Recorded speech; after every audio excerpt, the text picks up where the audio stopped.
mu ngi koy posé jëmale ko ci ñi nga xamante ne ñoo bokk ci boobu les partis avec limogeage ki nga xamante ne mooy Bassirou Kébé mais li ni mel ak ci bu fekkente ne continué nañu ne ak élection locale yi mën nañu ne bu fekkente ne Sonko moo yor appareil bi ci moom lay gën a amee doole. Oui c'est que loolu man ça me ramène à ce que sama première analyse yu ma defoon mooy bu nekkee dafa am le pacte de l'éclipse parce que loolu dafa am ci stratégie le pacte de l'éclipse maanaam ki nga xam ne mooy président Diomaye Diakhar Faye day def tout ba ñëpp bañ ko ba nga xam ne Sonko fu mu déroulé rek day am 100%. Ça peut c'était une analyse pertinente mais vu situation nu muy déroulé je ne pense pas que ce soit le cas. Élection locale yi ñu ngi ñëw ba Ousmane Sonko le Premier ministre a dit qu'il y a une démarcation nette ku nekk ak sa ligne de conduite et puis il y a d'autres man je suis pas de Pastef. Je compte me lancer et puis lu ma am ma mën a accompagner en tout cas le président Ousmane Sonko. On n'a pas besoin d'être tout le temps dans Pastef ou de crier que je suis Pastef pour être patriote encore une fois. Donc man ce que je pense mooy élection locale yi ça va être des élections très très déterminantes Fatima très déterminantes. Ça va permettre en tout cas aux Sénégalais de dire leur mot parce que situation bii nii dina am impact sur les élections locales. Ça va pas être en fait maanaam doxantu bu neex que ce soit pour le président Diomaye que ce soit pour Ousmane Sonko parce que y a quand même un effritement il y a quand même une déception vis-à-vis des Sénégalais. Mais les Sénégalais parce que en fait xam nga un parti politique il y a ses sympathisants et ses disons ses membres du parti mais il faut retenir que Fatima un parti politique aussi il ne maîtrise pas le reste de l'électorat. Tout ce qu'on peut faire, c'est faire des influences. Et d'ailleurs, moo tax le président Ousmane Sonko, qui est le chef du gouvernement, a une bonne stratégie. Il est très innovant, il est en contact permanent. Mais c'est pas suffisant. C'est pas suffisant.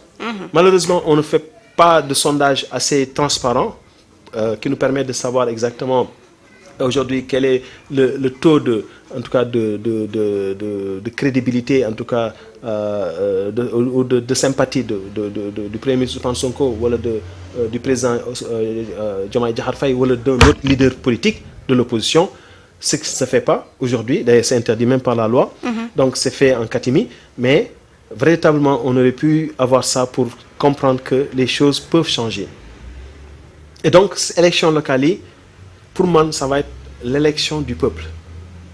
Le peuple va encore choisir. Il va déterminer ses élus locaux. Qu'on leur force pas. Qu'on leur force pas la main.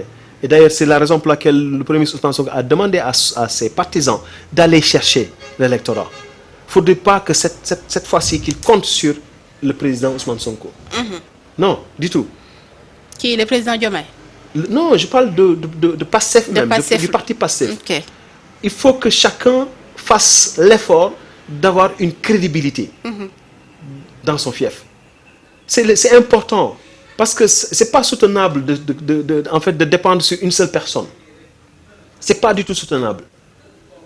Et donc je pense que élection yi ça va être très déterminant et d'où la raison que le président Diomaye ak Sonko. Mais déterminant ci côté Ousmane Sonko wala ci Diomaye? Non, c'est ci côté Ousmane Sonko dans tous les cas. Dans tous les cas, ça va être déterminant sur côté Ousmane Sonko. Ça va être quelque chose de positif pour lui, mais malgré cette positivité, ça va diminuer quand même le pouvoir de Pastef. N'oublie pas que Diomaye vient du Pastef. Donc c'est un plus. D'accord? Soo ci génnee Diomaye avec sa coalition, il y a un moins. Ne serait-ce que sur les formes au niveau des sympathisants, on est d'accord? Mais les Sénégalais qui sont d'aucun parti politique et qui votent, mais ñoom tam ils ont leur lecture de la chose. Un Sénégalais aujourd'hui, moi j'entends des Sénégalais qui vous disent que j'avais voté pour Ousmane Sonko mais je ne voterai pas pour lui et je ne voterai pas pour Diomaye. Il y en a aujourd'hui. Maintenant, est-ce que disons cette marge de Sénégalais va augmenter ou bien est-ce que ça va se rétrécir? Est-ce que le président Diomaye et le premier ministre Ousmane Sonko ont les capacités d'arrêter cette hémorragie? Kooku il faut être aussi très innovant. D'accord. Est-ce que mën nañ jàpp ne ci diggante bi trahison dafa am ci ñoom ñaar? En fait je l'appelle pas trahison parce que trahison il faut que c'est comme le vol, il faut que ça soit formel. Il faut que mu nekk vraiment quelque chose la main dans le sac ñu jàpp la. Trahison pour moi quelqu'un qui trahit son peuple c'est quelqu'un par exemple xam ne amoo droit def par exemple trois mandats nga ne da ngay def troisième mandat. Ça c'est même si soo gagné tu as trahi et en réalité tu as volé mais par contre le cas d'espèce Fatima c'est que on peut l'appeler une trahison morale maanaam ki fi nekk lu tax mu nekk président moom xam na gannaaw yàlla Ousmane Sonko moo tax nit yi jàppale ko donc su nekkee dafa am problème ak Ousmane Sonko ba mu jaral ko ñuy xaajaloo ba mu jaral ko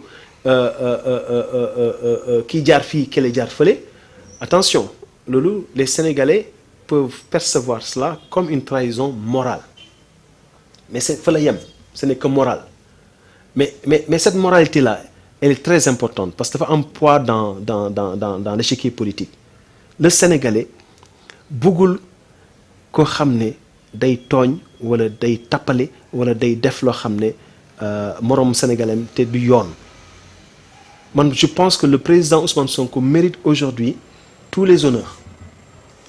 Il mérite tous les honneurs parce que xoolal amul dara lu ñu fi gis loo xam ne il mérite le contraire amul ça n'existe pas il n'est pas le seul Sénégalais qui mérite tous les honneurs mais par contre pour le moment c'est le seul Sénégalais où la majorité des Sénégalais convergent vers lui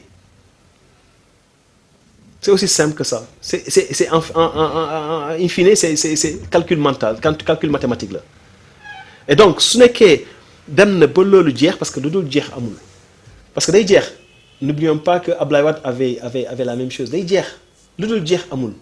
Macky Sall bu muy ñëw il avait la même chose mais ku nekk ak sa forme nu ngi koy amee mais lu dul jeex amul maintenant espérons que balaa muy jeex que Ousmane Sonko aura la latitude comme tous les autres am na ñoo xam ne sax moom moo leen ëpp valeur comme tous les autres pour que mu accéder donc à la magistrature suprême montrer ses preuves.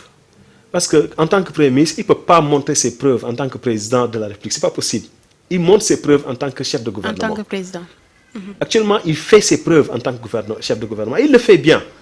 Comme j'ai l'habitude de le dire, ça fait très longtemps qu'on n'a pas eu un Premier ministre aussi capable et aussi vigilant.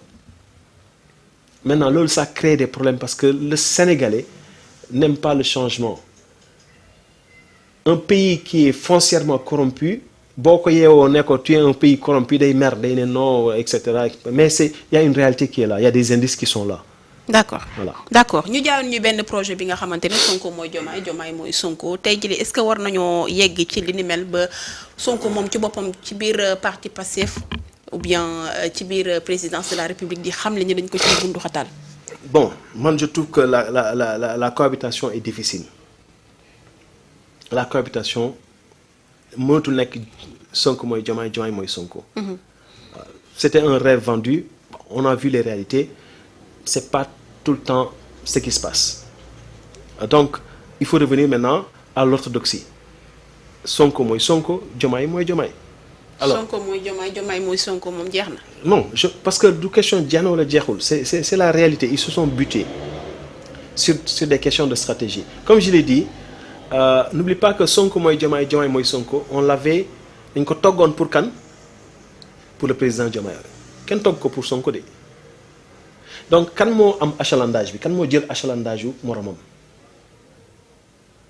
c'est ça la question xoolal la question que le Sénégalais doit se poser mooy achalandage bu Sonko am nga xam ne mooy tax nga mën a jaay sa boutique mën a jaay nga jar ñu ne kii dafa rafet kii dafa taaru cette désirabilité gis nga loolu la Sonko jël ne mooy Diomaye donc Diomaye a bénéficié de cette désirabilité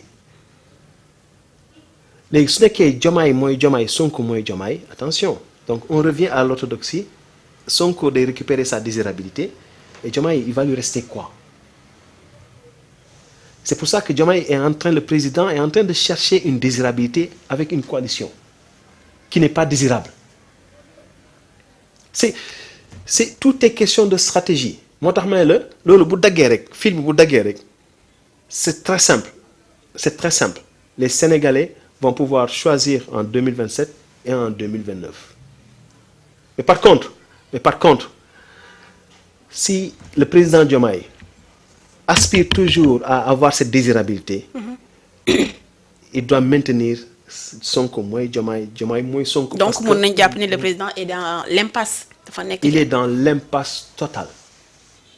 Parce que en réalité, et d'ailleurs, je dis même pas l'impasse parce qu'on a toujours le choix.